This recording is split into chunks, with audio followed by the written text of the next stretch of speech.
The year was 2137. Earth had long surpassed its golden age and was now recovering from a century of climate disaster and political collapse. In this post-recovery world, skyports replaced airports, and space travel, while still expensive, was no longer impossible. But interstellar visitors were still only a thing of science fiction, until the day she arrived.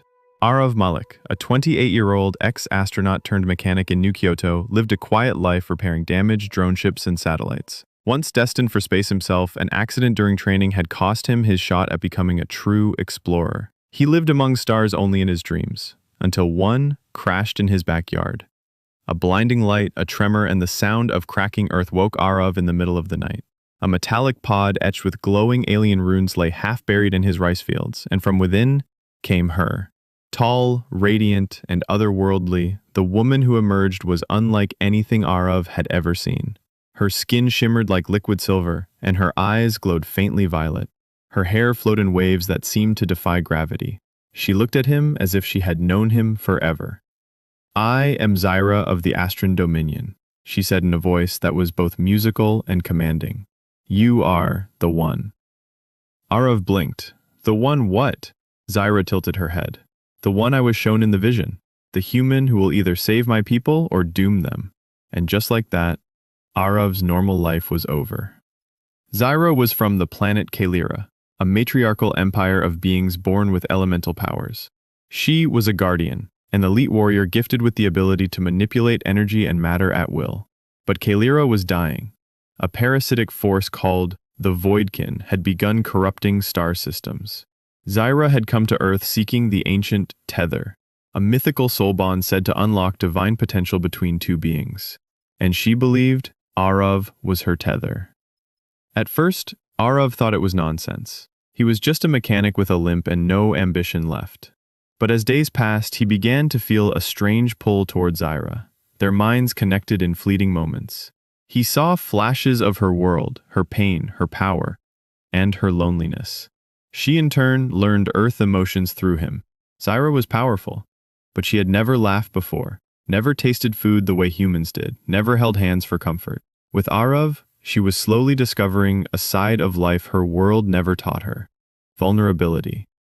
Their connection deepened, and one night, under the auroras of a charged Earth sky, they performed the Astran binding ritual, a fusion of energy, thought, and emotion. Their souls briefly merged. In that moment, Arav felt every wound Zyra had ever endured, and she, in return, saw every failure he blamed himself for. From that moment on, they were one. But love was not without consequences. The Voidkin had followed her, and Earth, unprepared and unarmed, became the next target. Zyra's presence had activated latent energy patterns in Earth's crust, signals the Voidkin could trace. As cities began to report strange disappearances and sky rips, Zyra and Arav realized they had only days to act. They traveled to an ancient site in Antarctica, what Zyra called a ley nexus. It was here they found the truth. The tether was not just a connection of love, it was a weapon. Together, Zyra and Arav could access the stellar core, a source of pure cosmic force, capable of wiping out the Voidkin. But there was a cost. Only one of them could survive channeling it. Zyra insisted it had to be her. "You are too fragile," she said gently. "Your soul is strong, but your body? Not built for this." But Arav had made up his mind. "I've spent my life waiting for a reason to matter," he said. "If I can save you, save your people, that's all I need." Zyra wept, not with tears, but with glowing light that dripped from her eyes like stardust. "You will not die in vain. I will make sure your name lives forever in my stars."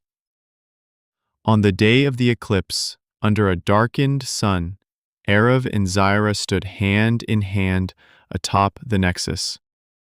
The Voidkin came in swarms, shadowy creatures that warped reality with their presence. Zyra formed a protective dome, while Arav channeled the stellar core. The pain was unbearable. His bones cracked, his skin burned, but his spirit, amplified by Zyra's love, held firm. Together, they unleashed a wave of light so intense it carved through dimensions. The Voidkin screamed and evaporated.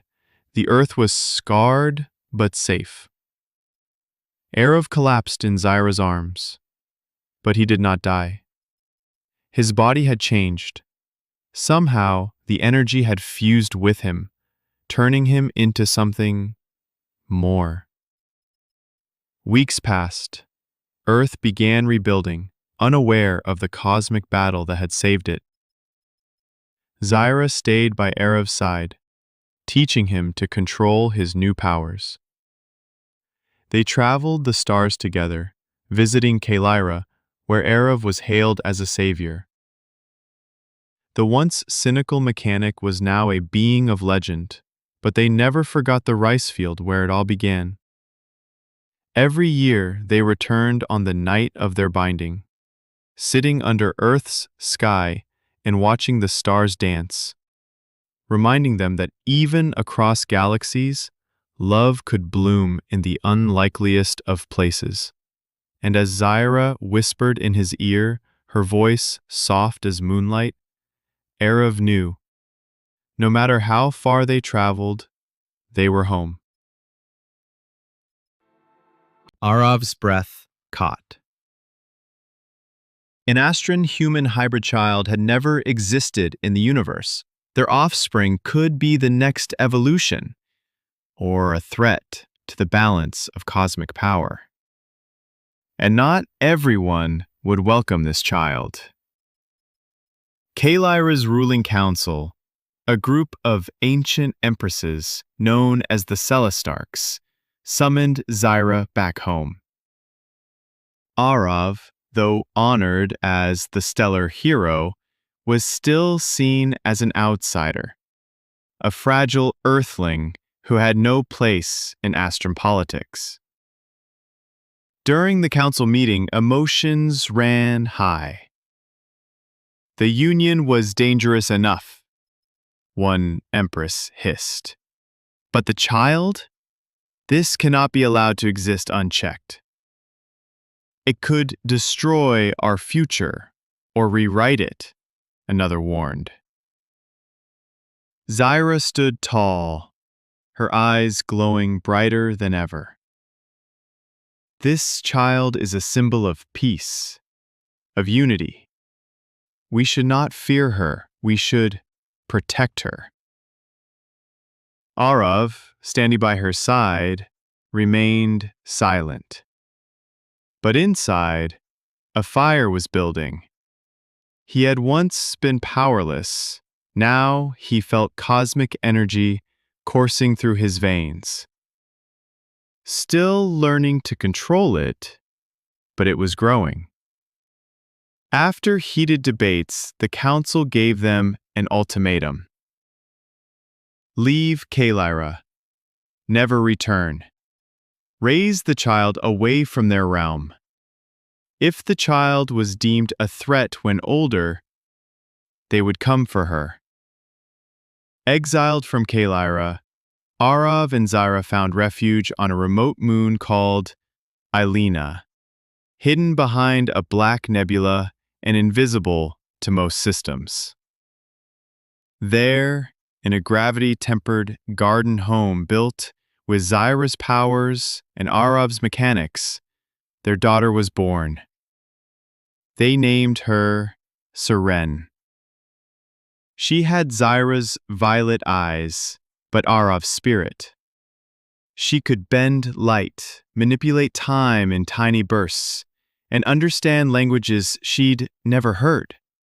But she was still a child, innocent, kind, curious. Life was peaceful. For a while.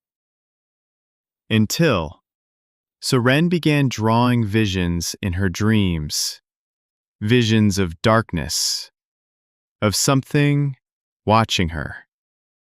A forgotten fragment of the Voidkin had survived. But it was no longer just a parasite. It had evolved, adapted to the dimensional energies unleashed by Arav and Zyra. It called itself the Nightshade, and it wanted Seren. Why? Because Seren was a bridge. Born from two powerful species, she was a key to Arav was no longer just a man. He could manipulate plasma, read energy frequencies, and even bend gravity in small zones. But with power came whispers. Something inside the Nexus was speaking to him, a voice that said, "You were never chosen by accident. You are the last of the Ankas, a guardian of dimensional doors, and soon one must be opened." He didn't fully understand it yet, but one thing was clear. He was meant for more than survival. Back on Kaelira, a young warrior named Kelvar, a former admirer of Zyra, had grown bitter over her union with Arav. He believed Zyra had corrupted Astran blood and betrayed her people. Secretly, he had allied with the Nightshade. He offered them Zyra's location in exchange for power. In a brutal ambush on Eilina, Kelvar and a swarm of shadow beasts attacked. Seren was taken. Zyra was wounded. Arav arrived too late. But he didn't grieve. He burned with cosmic fire. He and Zyra tracked Seren's signal across galaxies, through wormholes, past dead stars, into a forgotten realm called the Driftlands, where time and reality warped endlessly. There, in the center, floated the Throne of Echoes, a prison, a temple, and a gate. And there sat Seren, untouched, her mind being slowly twisted by the Nightshade's whispers. To save her, they had to open a rift into the core of all, a place where only anchors could survive. Arav could go, but the cost was uncertain.